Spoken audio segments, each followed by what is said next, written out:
સ્વામિનારાયણ વિદ્યાર્થી મિત્રો, બાયોલોજી ઈ વિદ્યાના ક્લાસમાં આપ સૌનું સ્વાગત છે। 12 સાયન્સ ચેપ્ટર નંબર 2 સપુષ્પ વનસ્પતિમાં લિંગી પ્રજનન એનો આપણે વિગતવાર અભ્યાસ કરીએ છીએ। આજે વિડીયોની અંદર પરાગરજની આંતરિક રચના સમજીશું। લાસ્ટ વિડીયોની અંદર પરાગરજનું નિર્માણ એટલે કે લઘુબીજાણુ જનન અને પરાગરજની બાહ્ય રચનાને સમજ્યા। અહીંયા સમજવી છે પરાગરજની આંતરિક રચના। તો પરાગરજ શાની બનેલી છે? તો કે એની અંદર કોષરસ છે અને કોષરસ પટલ વડે ઘેરાયેલી રચના છે। પરાગરજ પરિપક્વ બને ત્યારે ઓલરેડી પરાગરજનું નિર્માણ થયું ત્યારે એ પરાગરજ નિર્માણ થઈ હતી પરાગ ચતુષ્કમાંથી, એટલે લઘુ બીજાણુ ચતુષ્ક કહેવાય। એ અર્ધીકરણથી થયું હતું, એટલે પહેલું વિભાજન અર્ધીકરણથી થયેલું। એટલે એ સમયે જ્યારે પરાગરજ નિર્માણ થઈને પરાગાશયમાં પરાગરજનું જ્યારે નિર્માણ થયું એ દરમિયાન એનું અર્ધીકરણ થઈ ગયેલું। એટલે ચોખાના ઉદાહરણ દ્વારા તમને સમજાવવાનો પ્રયત્ન કરેલો કે 24 રંગસૂત્રો છે તો અર્ધીકરણ થાય તો દરેક પરાગરજની અંદર એના કોષકેન્દ્રમાં રંગસૂત્રની સંખ્યા શું હશે? 12। હવે પરાગરજ પરિપક્વ થાય એટલે કે પરાગાશયનું સ્ફોટન થાય અને પરાગરજ મુક્ત થાય ત્યાર પછી એનું સમવિભાજન થઈ અને 2 કોષોનું નિર્માણ થાય। એટલે આ પરાગરજ છે, આકૃતિમાં જોઈ શકો।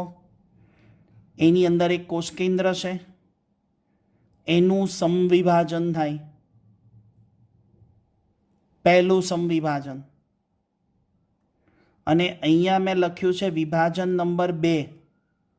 વિભાજન નંબર 2 લખવાનું કારણ, જો પહેલેથી વિભાજન ગણીએ ને નિર્માણ થઈને પરાગરજ ત્યારથી જો ગણીએ તો પહેલું વિભાજન અર્ધીકરણ અને બીજું વિભાજન સમભાજન, અને સમવિભાજન એ પહેલા પ્રકારનું। તમને હમણાં પછી આઈડિયા આપું। સમભાજન એટલે રંગસૂત્રોની સંખ્યા અહીંયા 12 હતી, એટલે 12 સમવિભાજનથી હવે 2 અંદર પરાગરજમાં કોષકેન્દ્રો બને છે, એક વાનસ્પતિક કોષ અને બીજો જનન કોષ। વાનસ્પતિક કોષ કેવો હોય છે? કદમાં મોટો હોય, અને જનન કોષ છે એ કદમાં નાનો અને ત્રાકાકાર હોય છે। તો અહીંયા આકૃતિમાં તમને 2 કોષ બતાવ્યા છે।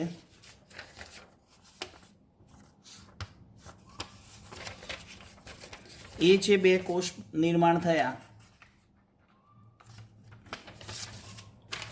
અહીંયા જરા થોડું ઝૂમિંગ કરીને આપને સમજાવું।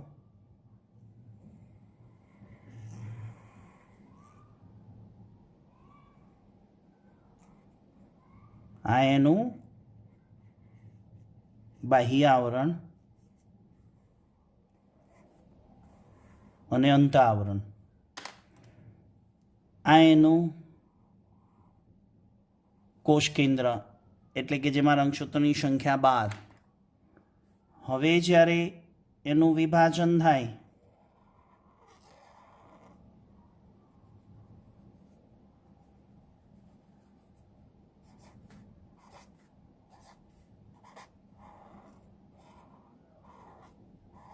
ત્યારે અંદર 2 કોષકેન્દ્રો બને।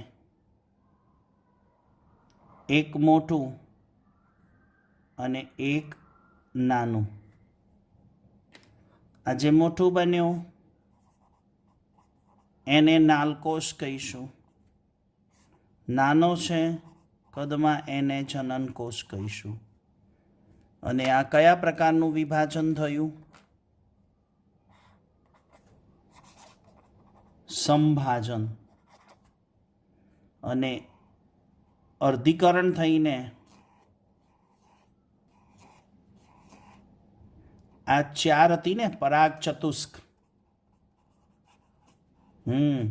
તો અહીંયા શું થઈ ગયું હતું એનું? આ એક પીએમસી હતો, લઘુબીજાણુ માતૃકોષ, જેમાં 24 રંગસૂત્રો હતા. અર્ધીકરણ થઈ ગયું એટલે 4 કોષ બન્યા, એમાંનું એટલે કે 4 લઘુબીજાણુ બન્યા, 4 પરાગરજ થઈ. એક લઘુબીજાણુ માતૃકોષમાંથી, એક પીએમસીમાંથી 4 લઘુબીજાણુ એટલે કે 4 પરાગરજ નિર્માણ થઈ. એમાંની આ એક સમજાવું છું, બધામાં આવી રીતે થાય. હવે પહેલું વિભાજન થઈ ગયું અર્ધીકરણ, બીજું વિભાજન થયું સંભાજન પ્રકારનું. એક મોટો કોષ છે એ નાલકોષ છે, અને નાના કદનો છે એ જનનકોષ કેન્દ્ર છે. આગળ વધીએ તો મોટું છે એ અનિયમિત કોષ કેન્દ્ર, અને નાના કદનો કોષ છે એ ઘટ્ટકોષ કેન્દ્ર, ઘટ્ટકોષરસ અને કોષ કેન્દ્ર ધરાવે. નાલકોષ છે એ વિપુલ સંચિત ખોરાક ધરાવે છે, જ્યારે આ જનનકોષ છે ફરીવાર વિભાજન થઈને 2 નરજન્યુઓ સર્જે. એટલે કે વનસ્પતિ કોષને આપણે નાલકોષ પણ કહીશું. અહીંયા આકૃતિમાં બતાવ્યો નાલકોષ, એને વાનસ્પતિક કોષ પણ કહીશું. કયો કોષ કહીશું? વાનસ્પતિક. આની અંદર વિપુલ સંચિત ખોરાક છે, એટલે કે પોષણ આપવા માટે છે. આ જનનકોષને પોષણ આપશે. ત્યાર પછી શું થશે?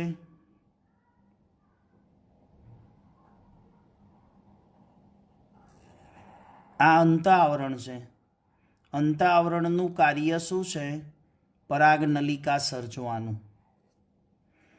અંતઃઆવરણમાંથી આવી પરાગનલિકા સર્જાય. આ બાહ્ય આવરણ છે. બાહ્ય આવરણ છે એની અંદર જનન છિદ્રો છે, કીધું હતું ને. અને એ જનન છિદ્ર જ્યાં સ્પોરોપોલિનિન ઓછું હોય, સ્પોરોપોલિનિન કેવું હોય? ગેરહાજર હોય, ત્યાં કોની રચના થાય છે? જનન છિદ્રની રચના થાય. અને એ જનન છિદ્ર આ પરાગનલિકાને માર્ગ આપે. એટલે અંતઃઆવરણમાંથી પરાગનલિકા સર્જાય છે, અને બાહ્ય આવરણના જનન છિદ્રો પરાગનલિકાને બહાર નીકળવાની જગ્યા આપે છે. છિદ્ર જેવી રચના એટલે બનાવે કે જેથી પરાગનલિકા ત્યાંથી બહાર આવી શકે. એ દરમિયાન અહીંયા નાલકોષ છે ને, મોટો વનસ્પતિ કોષ જે કહેવાય એ આગળ હોય, અને પાછળ જે નાના 2 જનનકોષ છે, એટલે કે એક જનનકોષ હતો એનું સમવિભાજન થાય, એટલે ત્રીજું એક વિભાજન થાય, અને એ સંભાજન પ્રકારનું. તો એમાંથી 2 કોષ બનશે, 2 કોષ કેન્દ્રો થશે. અને આ 2 કોષ કેન્દ્રો થયા એને નરજન્યુ કહીશું. એટલે કે આ જનનકોષમાંથી સંભાજન થયું અને 2 નરજન્યુઓ અથવા 2 પૂજન્યુઓ સર્જાશે, જેમાં રંગસૂત્રોની સંખ્યા n હશે. અને આગળ છે ને એ નાલકોષ હોય, વાનસ્પતિક કોષ આગળ હોય, પરાગનલિકા છે આ.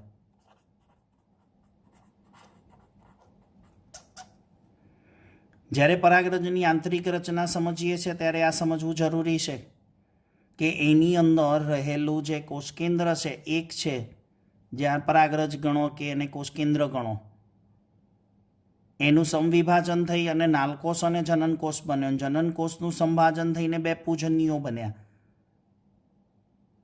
આ કેટલા કોષ કેન્દ્રો તમને દેખાય છે અથવા કેટલા કોષ તમને દેખાય છે? 1, 2 ને 3 ત્રિકોષી. બરાબર. તો આવી અવસ્થા જે હોય ને, આવી અવસ્થા એ પરાગાસન, સ્ત્રી કેસરના પરાગાસન ઉપર ટ્રાન્સફર થાય ને ત્યારે હોઈ શકે. કારણ કે પરાગનલિકા સર્જાય છે. પરાગનલિકા એટલે પરાગરજનું અંકુરણ કહેવાય. આ ભાગને શું કહેવાય? પરાગરજનું અંકુરણ. પરાગરજનું અંકુરણ એટલે શું? પરાગરજ આર્ય જે છે ને એ સ્ત્રી કેસરના પરાગાસન ઉપર પડે ને પછી એના અંત આવરણમાંથી પરાગનલિકા સર્જાય ને એને પરાગરજનું અંકુરણ કહેવાય. હું વ્યાખ્યા બોલું છું. પરાગરજનું અંકુરણ એટલે શું?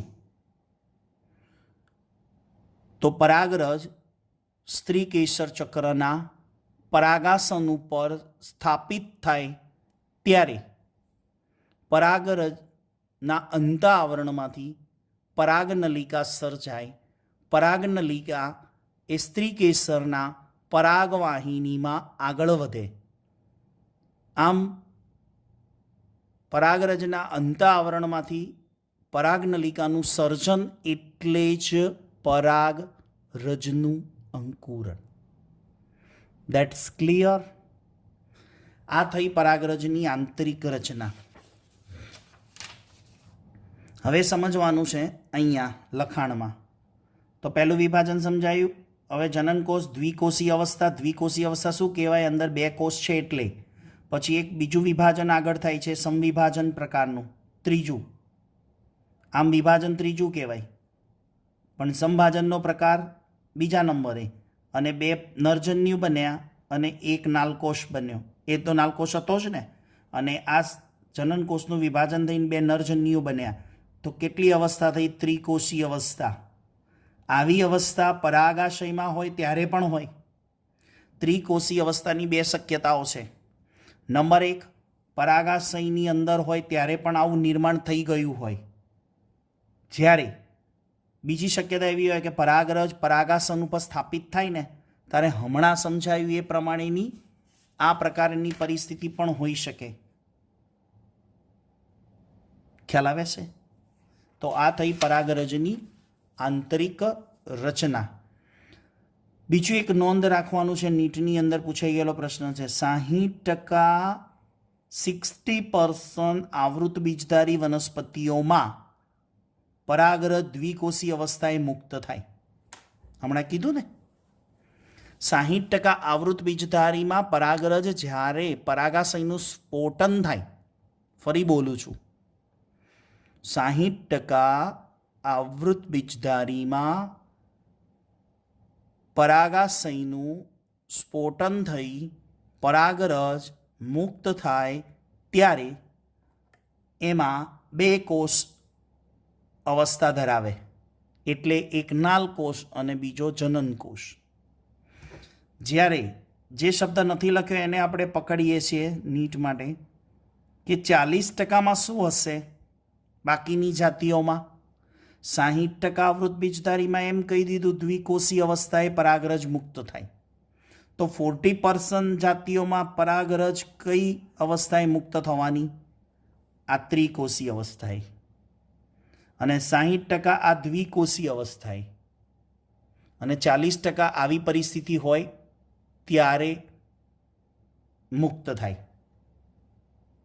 આ થઈ પરાગરજની આંતરિક રચના. આશા રાખું છું કે આ વિડીયોમાં આપણને પરાગરજની આંતરિક રચનાની પૂરી સમજ પડી હશે. પણ પૂરી સમજ ક્યારે થઈ કહેવાય? વિડીયો એકવાર જોવાનો, જોડે સમજતા જવાનું, નેક્સ્ટ ફરીવાર વિડીયો જોવાનો અને ચોપડી પ્રમાણે લાઇન ટુ લાઇન અને વર્ડ ટુ વર્ડ સમજતા જવું. અને ધેન એટલે કે ત્યાર પછી ઝૂમ ઉપર આપને કોઈ ક્વેરી હોય તો આપણું બીજું પ્લેટફોર્મ ઝૂમ પ્લેટફોર્મ ઉપર ક્વેરી સોલ્વ કરી શકાય. કોઈ લાઈન ન ખબર પડે તો ઝૂમ ઉપર લેક્ચરમાં પૂછી શકાય. તો આવતા વિડીયો લેક્ચર સુધી સૌ વિદ્યાર્થી મિત્રોને જય સ્વામિનારાયણ.